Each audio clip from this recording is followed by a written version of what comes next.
Alhamdulillah wassalatu wassalamu ala Rasulillah rabbi shrah li sadri wa yassir li amri wahlul 'uqdatam min lisani yafqahu qawli amma ba'd.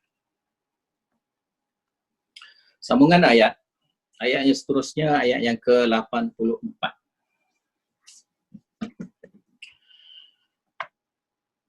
Wa id akhadna mitsaqakum la tasfikuna dima'akum wa la tukhrijuna anfusakum min diyarikum thumma aqrantum wa antum tashhadun.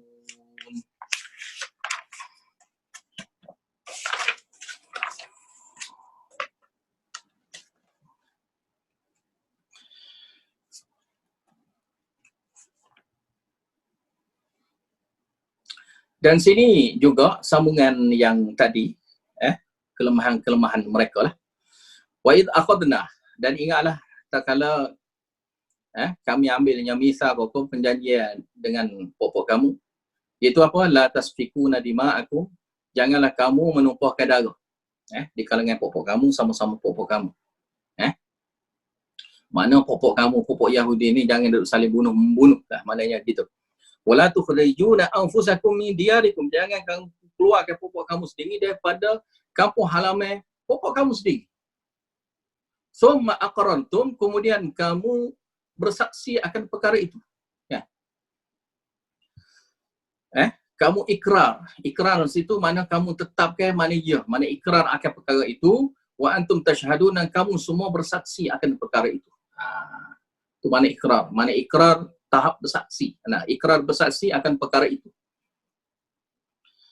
Mana itu asas keadaan pokok kamu yang sebenarnya tak boleh bunuh sama-sama sendiri. Pokok sendiri, duduk di dalam kampung sendiri, duduk dalam negara sendiri, jangan duduk bunuh satu sama lain. Tapi mereka masih lagi buat, masih lagi langgar perkara ni. Summa antum haula'i taqtuluna anfusakum. Kemudian, bila dah tetap dah perjanjian gitu, pokok kamu ini taqtuluna anfusakum, dibunuh sebahagian daripada pokok kamu sendiri. Wa tukhrijuna fariqam minkum, dan kamu keluarkan sepuak dari kalangan pokok kamu min diyarihim, daripada tempat kampung mereka, rumah-rumah mereka. Tazaharuna alaihim bil ismi wal udwan. Pokok kamu duduk buat benda itu semata-mata untuk saling membantu. Saling membantu untuk melakukan perkara dosa. Dan juga yang permusuhan. Udwan mana penganiayaan yang kamu buat. Tapi pula, wa iyatukum usara, sekiranya datangnya pokok kamu sendiri kepada kamu, pokok kamu sendiri yang jadi tebusan. Usara mana sebagai tawanan.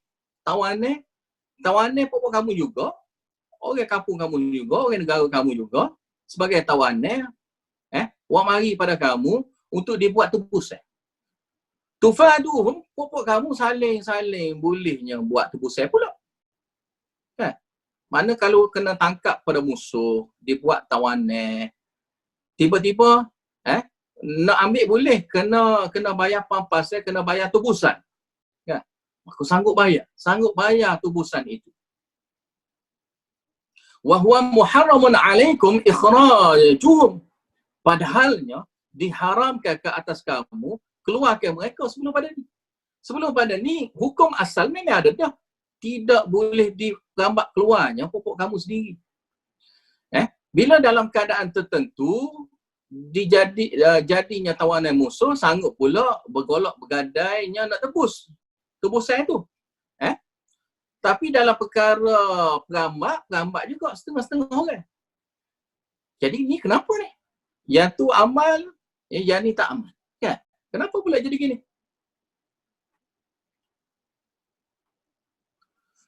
Afatu'minuna bi ba'dil kitab. Adakah kamu ni jenis orang yang beriman dengan sebahagian kitab? Sebahagian kitab, kandungan kitab tu beriman, percaya. Wa takfuruna bi ba'd, dan mengkufuri, menolak sebahagian isi kandungan kitab pula. Sebahagian terima, sebahagian tak terima. Ni pesing mana? Ni pesing mana kitab yang apa yang sesuai rasa sesuai dengan hati, tu terima. Yang tak sesuai, buat. Tak nak terima. Fama jazaa'u man yaf'alu dhalika minkum illa khizyun fil hayatid dunya.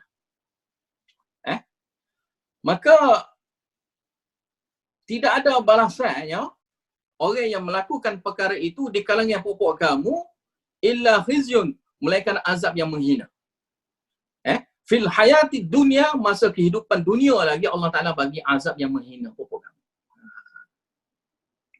Sebab tu dalam kitab-kitab tafsir ada beritahu golongan Bani Israel daripada dulu sampai sekarang ni kena benda ni. Bila kena dia berhenti sekejap. Lepas tu lama-lama dia buat pula. Dia begitu. Lepas tu lama-lama dah tu dia pun buat pula. Dia gitu. Bila kena musibah pada pokok dia sampai kena buat nanya apa semua sekali, insaf sekejap. Kan? Ingat zaman Nazi dulu kan, bunuh Yahudi ramai mana? Kan? Mana sampai dihinanya golongan-golongan Yahudi gitu kan. Siapa yang berkhitan atau siapa yang bersunat, kena bunuh semua sekali. Mana cek sampai ke seluar. Cek sampai ke dalam seluar. Tengok sunat ke tidak. Tengok berkhitan ke tidak. Kalau tengok berkhitan, ni Yahudi. Yahudi semelah. Bunuh. Kalau zaman dulu. Zaman Nazi dulu. Sampai tahap tu. Mereka kena. Dan bukan itu masa zaman dekat-dekat dengan zaman kita dah. Kalau zaman-zaman dulu lagilah ada. Lagi sama lah. Lebih kurang itulah juga yang kena pada pokok dia. Azab yang menghinakan pokok dia. Kemudian insaf sekejap. Insaf sekejap. Lepas tu buat pula. Wa yaumal qiyamah, dan pada hari kiamat pula mati dalam keadaan hina-hina di dunia, dan pada hari kiamat pula yuraduna ila asyaddil adab. Kamu semua ni dikembalikan ke tempat yang azab yang sangat-sangat pedih, sangat-sangat teruk. Pula akan dihadapi di akhirat. Yang amat-amat berat. Wa mallahu bighafilin amma ta'malun, dan tidaknya Allah Ta'ala lalai leka akan apa yang kamu semua kerja. Allah Ta'ala tahu semua sekali. Tak ada Allah Ta'ala tak teringat ke, tak sedar ke, terlalai sikit ke, kerana ke, sehingga tak sedarnya amalan-amalan kamu. Tidak ada. Jadi ini keadaan yang pokok amalan pokok Yahudi, pokok Bani Israel, yang mana Allah Ta'ala bagi tahu kisah mereka di sini kepada kita sebagai iktibar. Jangan ada di kalangan kita yang amal Al-Quran sebahagian lagi tak nak amal. Mana bila kita orang belajar ni, lagilah ujian ini akan kita hadapi. Ada ayat Quran ni, ayat ni kita, ni sesuai dengan apa kita ni, sesuai dengan kita ni, ni kita amal. Yang tak sesuai, malah tak nak terima, lepas tu banyak alasan, ni khilaf lah, ini itulah, ini tak betul lah, yang sebenarnya yang lain lah, apalah. Padahal, dia tu sebenar kali, suka sangatnya kufur pada Allah Ta'ala, tidak mahu terimanya kitab-kitab Allah, ayat-ayat Allah Ta'ala yang sebenar tu dia tak nak terima, kerana hawa nafsu dia tu tak serupa. Tak serupa seperti mana yang Allah Ta'ala kendaki. Ulaika alladhina ishtarul hayatad dunya bil akhirah. Mereka itu sebenar kali orang yang tukarnya kehidupan dunia itu dengan sanggup tukar. Mana jual kehidupan dunia. Mereka ni yang jual kehidupan dunia itu dengan dibayar dengan akhirat. Bayar dengan akhirat. Mana bayar dengan akhirat untuk dapat dunia tu sanggup gadah akhirat. Sanggupnya gadai akhiratnya mereka.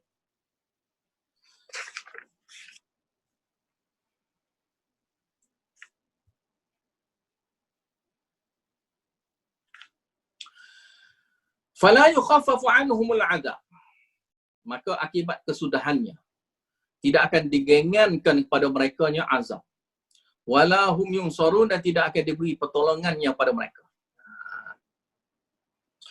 Mereka ni sebenarnya orang yang lebih utamakan kehidupan dunia. Utamakan kehidupan dunia nak dibandingkan dengan akhirat. Maka dengan sebab itu sanggupnya terima dunia lagi. Jadi ayat Quran, ayat kitab Allah itu letak tepi, tak nak terima. Itu tak nak terima. Yang dia nak apa yang bentuk hiburan-hiburan dia. Hiburan-hiburan dia tu dia nak. Benda bentuk habuan-habuan dunia dia nak. Lepas tu berbalik pada cerita yang kita dah beritahu tadi, bahawasanya cerita-cerita sebenarnya kali berkisar kepada duit lah. Berkisar kepada harta, berkisar kepada harta dunia. Berkisar kepada harta dunia. Sebab tu seolah-olah agama ni adalah agama orang kaya. Mana agama ni orang kaya. Siapa itu kaya, maka banyaklah dia dapat pahala. Siapa tu miskin, maka dia tu akan miskin lah pahala lah. Adalah miskin harta, pahala pun miskin. Gitu. Mana seolah-olah nak buat amal ni senang lah. Mana pahala boleh kita upah orang tu, upah orang ni untuk buat amal. Mudah saja. Nak buat amal sendiri malah. Jadi suruh orang. Dan benda ni sampai jadi ada kebiasaan orang kita kan. Sampai kalau ada siapa-siapa ada masalah apa-apa pun, ada hajat apa-apa pun, panggil orang. Panggil orang mari solat hajat apa semua sekali. Tujuan dia tu je. Ada hajat dia tu, ada orang lain boleh doakan, boleh orang solatkan. Maka mudah-mudahan benda hak dia buat tu berjaya. Benda hak dia nak tu berjaya. Nak berjaya macam mana kalau kita tak ikut syariat Allah Ta'ala? Nak berjaya macam mana? Kita nak ikut cara kita, nak ikut amalan cara kita, bukan nak ikut cara Allah Ta'ala. Macam mana Allah Ta'ala nak terima? Ya. Tak kira lah ramai mana, lebay-lebay mana sekalipun yang doa, ustaz-ustaz mana tu, guru-guru mana tu, wali mana yang doakan untuk kita sekalipun, sekiranya benda itu langgar dengan syariat-syariat Allah Ta'ala, pastinya Allah Ta'ala tak terima permohonan kita. Jadi Allah Ta'ala sebenarnya kali sudah sedia dah masa. Bila-bila lagi kita zaman sekarang ni di zaman bulan Ramadan di masa bulan Ramadan sekarang ni. Kan? Waktu sahur kan dah kita beritahu dah kan sebelum pada ni, pada waktu sahur, waktu yang mustajab lah doa. Waktu mustajab doa pun yang paling penting sekali bukan minta harta. Yang paling penting adalah istighfar. Dalam hadis ada Aisyah ada beritahu kalau malam Lailatul Qadar tu nak baca doa apa? Allahumma innaka afun tuhibbul afwa fa'fu anni. Itu yang dibaca kan. Mana mohon istighfar, mohon keampunan. Mohon keampunan di malam Lailatul Qadar. Sekiranya malam Lailatul Qadar tu kita rasa yakin, kita berasa ni malam Lailatul Qadar ni malam ni rasa macam lain kan. Maka kita pun buatlah hari tu amalan, contohnya doa-doa tertentu kan. Amalan-amalan tertentu kita buat, contohnya baca Quran pun banyak, solat pun banyak. Tetapi kalau buat doa yang paling penting yang kita kena doa untuk malam Lailatul Qadar adalah memohon keampunan. Sebab tak ada benda yang paling besar yang kita nak minta dengan Allah Ta'ala. Melainkan minta Allah Ta'ala ampun dosa kita. Bukan minta harta, bukan minta panjang umur, bukan minta yang lain-lain tu. Bukan benda-benda tu. Yang kita mintanya supaya Allah Ta'ala ampun dosa-dosa kita. Siang hari ni banyak kita buat dosa. Malam hari pun ada juga kita buat dosa. Jadi hujung-hujung malam tu paling kurang biarlah bersih dah. Bersih dah. Subuh hari tu biar kita bersih dah daripada dosa-dosa. Ya, supaya kita berpagi-pagi itu dengan tak ada dosa. Berpagi-pagi itu dengan tak ada dosa. Ni tidak, berpagi-pagi itu masih lagi petepek-tepeknya dosa. Dan macam mana hidup kita nak tenangnya sehari itu sekiranya berpagi lagi kita dengan buat dosa. Maka Allah Ta'ala ajar supaya kita ni banyak istighfar, banyak mohon ampun yang pada waktu sahur gitu. Maka nak minta ampun itu nak kena suruh orang ke doa untuk kita? Tak ada. Kita kena doa sendiri. Nak minta Ustaz tolong doa lah kita nanti sahur tu. Minta Allah Ta'ala ampun dosa-dosa kita. Ya. Dia sendirinya malah, dia sendirinya bangun sahur pun tak nak. Ya. Kalau bangun sahur pun nak istighfar sendiri pun tak nak. Nak doa sendiri pun tak nak. Ya. Kenapa gitu? Ya. Fad'uni astajib lakum. Doalah minta kepada aku. Allah Ta'ala kata. Astajib lakum ni Allah Ta'ala kata aku akan terima yang doa kamu. Innal ladzina yastakbiruna an ibadati sayadkhuluna jahannama dakhirin. Sungguhnya orang yang sombong nak doa minta pada Allah Ta'ala. Sombong nak doa minta dengan Allah Ta'ala. Sombong nak minta doa dengan Allah Ta'ala. Sayadkhuluna jahannama dakhirin. Mereka itu akan masuknya ke dalam neraka dengan hina dina. Kena ingat ayat ni kena ingat betul-betul. Yang mana Allah Ta'ala perintah kita doa. Perintah pada kita doa.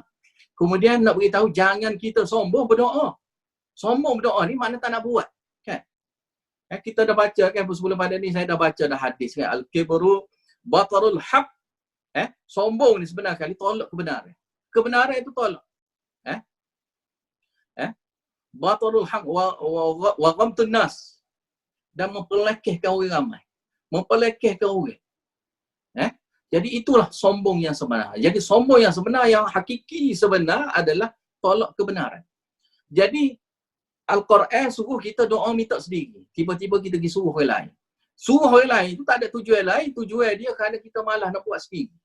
Kita nak mohon apa pun nak suruh orang kau. Kan? Nak suruh orang kau. Kalau nak suruh orang sangat, tunggu kita matilah.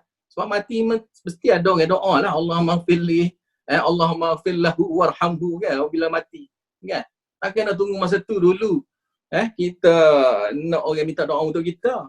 Itu pun, kalau kita tak minta apa dosa daripada dosa syirik ni, tak terima. Mati dalam keadaan syirik, wal'iyazubillah. Kita minta jauh lah kita semua sekali mati dalam keadaan syirik. Kan? Kita buat amal banyaknya, solat tak tinggalnya, puasa pun tak tinggalnya, zakat pun tak tinggalnya, pergi haji pun pernah dah, pergi umrah pun berkali-kali lah apa semua sekali, tapi syirik tak pernah berhenti. Syirik tak pernah berhenti dan tak pernah taubat pun. Dia tak pernah tahu nahu pun pasal syirik tu. Buat tak tahu je benda tu. Mati dalam keadaan syirik pada Allah Ta'ala. Allah Ta'ala tak apa dosa tu. Dosa tu akan tepek sampai kita mati. Tepek di akhirat esok. Kita dalam keadaan orang yang syirik pada Allah Ta'ala. Orang yang syirik pada Allah Ta'ala tak ada habuan langsung pada dia untuk dapat syurga. Tak bau pun syurga. Bau syurga pun dia tak dapat. Yang mana bau syurga tu dapat beribu-ribu jauh perjalanan tu boleh bau. Tapi dia bau syurga pun tak dapat. Kerana syirik pada Allah Ta'ala. Bukan bau syurga hak dia dapat. Bau busuk. Bau busuk dalam neraka tu hak yang dia bau.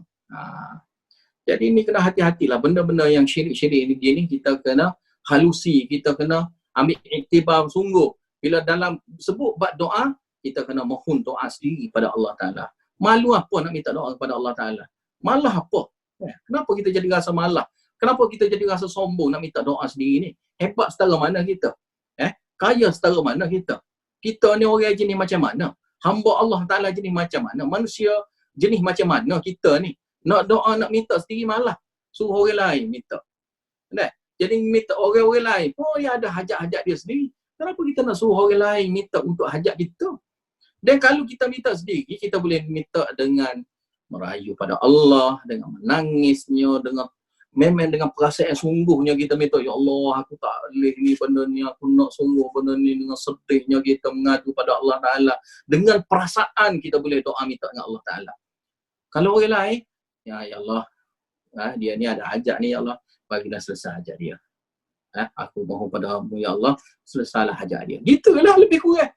Tapi kalau kita minta sendiri, ya Allah, aku tak ada benda ni, ya Allah, aku nak ni, nak talih ni, ya Allah, susahnya aku ni. Kalau Mu tak bantu aku hari ni, tak bantu aku esok, susahnya akunya, dengan sedihnya, dengan kita yang merayu-rayunya pada Allah Ta'ala. Tak serupa orang lain doa dengan kita doa, tak serupa. Tak serupa dengan perasaan kita pun tak serupa. Dia sedih apa semua sekali tu, tak serupa. Dan kalau kita bersalah, kita berdosa, ya Allah, aku ada buat dosa hari tu, aku ada buat dosa benda tu, Allah malunya, ya Allah, aku malu denganmu, ya Allah, dosa tu, ini. Kita ngadu pada Allah, menangis ya. Kalau orang lain doa, biasa je, nak doa apa? Ya Allah, apalah dosa dia. Ya Allah, apalah dosa dia. Ya Allah, terimalah doa dia. Gitu je lah. Okay? Sebab tu beza dengan minta sendiri dengan suruh orang lain. Sebab tu Allah Ta'ala sebutnya, innal ladzina yastakbirun.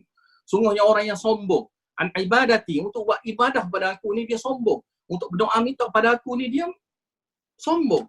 Saya dakhuluna jahannam dakhirin. Mereka tu akan masuk neraka dengan keadaan hina dina. Maknanya sini berat. Ayat ni ayat berat. Ayat berat ni mana tahap sombong ni tak nak, seolah-olah dia ni tak nak berdoa pada Allah Ta'ala, yang dia nak buatnya adalah doa syirik yang dia nak. Ini bahaya. Maka bermula dengan orang hidup, dia suruh orang hidup dulu buat. Lepas tu orang hidup tu mati pula macam mana?